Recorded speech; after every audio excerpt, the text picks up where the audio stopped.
और अब बात हरियाणा चुनाव को लेकर करेंगे। तारीखों का ऐलान हो चुका है, कुछ तब्दीलियां तारीखों में जरूर की गई हैं, लेकिन सवाल यह है कि क्या बीजेपी हरियाणा में उसके लिए रास्ता साफ है, वो जीतने वाली है? क्योंकि जिस तरीके के हालात हरियाणा में दिख रहे हैं, जेजेपी के 3 विधायक बीजेपी का दामन थाम चुके हैं, कांग्रेस में सरपुटअव्वल हो रही है और जेजेपी की टूट अब सबके सामने है। क्या ये 2 बड़ी वजहें हैं जिसकी वजह से बीजेपी के लिए ये रास्ता और आसान हो चुका है? देखिए इस रिपोर्ट में।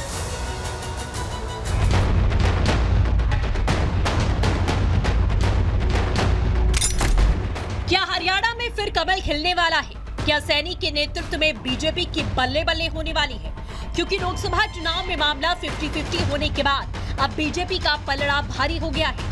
कांग्रेस में कलह मची है और जेजेपी से विधायक पार्टी छोड़कर बीजेपी के साथ आ गए हैं। दुष्यंत चौटाला को विधानसभा चुनाव के ठीक पहले बड़ा झटका लगा और उनके 3 विधायक टीम मोदी में शामिल हुए। इनमें से पूर्व मंत्री और 2 बार के विधायक रहे अनूप धानक का नाम शामिल है। दूसरी ओर नारनौद से विधायक रामकुमार गौतम भी शामिल हो गए और बरवाला से विधायक जोगीराम सिहाग भी बीजेपी का दामन थाम चुके हैं। तीनों ने जिंद में बीजेपी की सदस्यता ली, जहां बीजेपी की जन आशीर्वाद रैली में मुख्यमंत्री नायब सिंह सैनी ने तीनों नेताओं को पार्टी में शामिल किया और जीत का दावा ठोका। अन्य दलों से छोड़ करके बड़े नेता आज भारतीय जनता पार्टी में शामिल हुए हैं। आज भारतीय जनता पार्टी लगातार तीसरी बार सरकार बनाने जा रही है, बड़े मैंडेट के साथ जा रही है। लोगों में एक बड़ा विश्वास इस डबल इंजन सरकार के प्रति बना है। आदरणीय नरेंद्र मोदी जी और हरियाणा सरकार मिलकर के बिना भेदभाव काम कर रही है। बीजेपी लगातार तीसरी बार डबल इंजन की सरकार रिपीट करने में लगी है।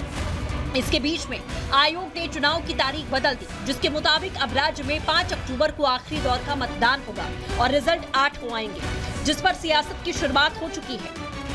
जो पहले हरियाणा सरकार ने पत्र लिखा, उसी टाइम मैंने कहा था कि बीजेपी ने हार मान लिया। बीजेपी अपनी हार से बचने के इस तरह के हथकंडे अपना रही है और तारीख बदलने से क्या होगा? जनता ने मन बना लिया है और इस बार जो मन है वो बीजेपी को प्रदेश से बाहर करने का है। और 4 दिन हमें तो फ़ायदा है, कैंपेन के और मिलेंगे और एग्रेसिवली कार्यकर्ता मैदान में उतरेंगे और इस रण को जीतेंगे। कांग्रेस क्योंकि लगातार झूठे वायदे करके सत्ता हथिया लेती है। हिमाचल का इतिहास सामने है, वहाँ पर ये बोला गया कि हम 1 लाख नौकरियाँ देंगे, आज तक कोई नौकरी नहीं निकली। 2 वर्ष हो गए हैं झूठ बोल करके वोट ले लेना। हिमाचल से लेकर हरियाणा तक कांग्रेस में टेंशन है, क्योंकि चुनावी राज्य में गुटबाजी की खबरें आ रही हैं। कैसे, वो बताएंगे। पहले देखिए, तारीख बदलने के बावजूद प्रचार तेजी से चल रहा है।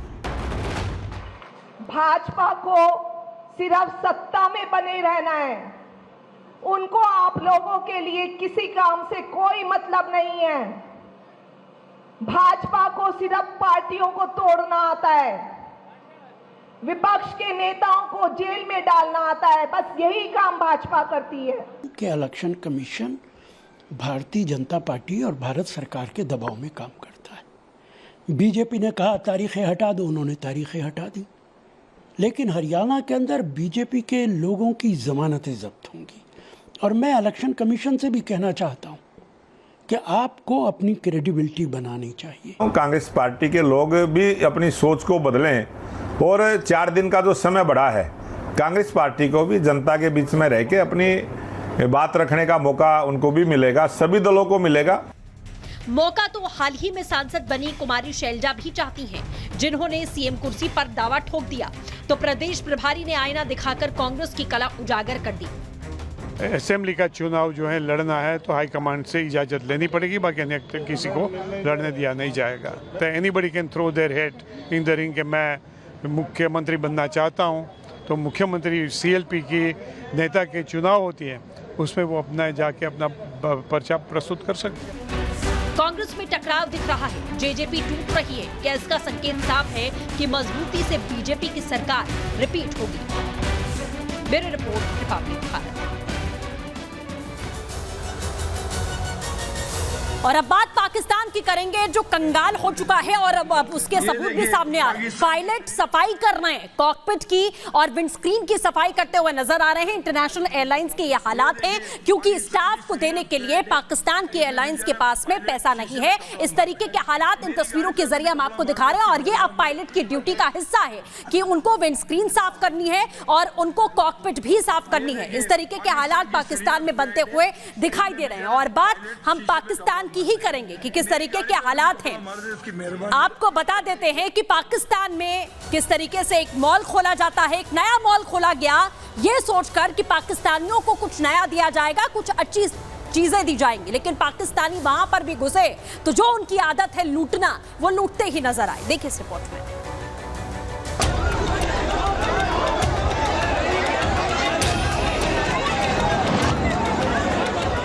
दुकान खोलनी हो, मॉल खोलना हो, कपड़ों का बिजनेस करना हो या कोई और कारोबार, कहीं भी कर लेना, बस पाकिस्तान में मत करना। क्यों? ये तस्वीर देखकर पूछने की जरूरत नहीं होनी चाहिए। फिर बता देते हैं कि ये जो जन सैलाब देख रहे हैं ना, ये कोई रजनीकांत की फिल्म देखने के लिए आया है, बल्कि लूटने आया है। हाँ, उसी पाकिस्तान को जो लुट चुका है, बर्बाद हो चुका है, कंगाल है, बेहाल है, फिर भी देखिए ये हाल है। पाकिस्तान को अपनी तुलना भारत से करनी है। पाकिस्तान जो आटे दाल का मोहताज है, पाकिस्तान में लोग इस कदर तरस रहे हैं कि एक नए खुले मॉल को भीड़ ने लूट लिया। भीड़ ने सिर्फ दुकानों को नहीं लूटा, जो हाथ में आया, कपड़े, राशन, पाकिस्तानियों ने कुछ भी नहीं छोड़ा।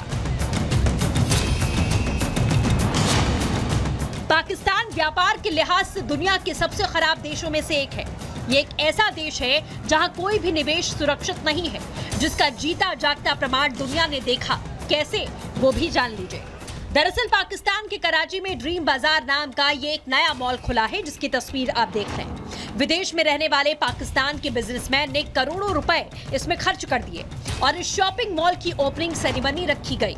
उद्घाटन में ऑफर देकर भीड़ ने मॉल को ही लूटने में कोई कोर कसर नहीं छोड़ी। कराची के अंदर एक नए मॉल की ओपनिंग थी, पूरा मॉब इकट्ठा हुआ, हजारों की तादाद में वहां आदमी जमा हुए।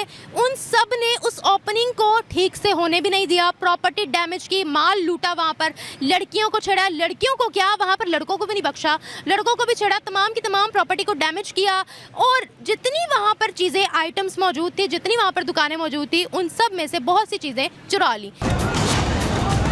और इसी के साथ तरकश में आज के लिए बस इतना ही, लेकिन तमाम बड़ी खबरों के लिए बने रहिए रिपब्लिक भारत के साथ। नमस्कार।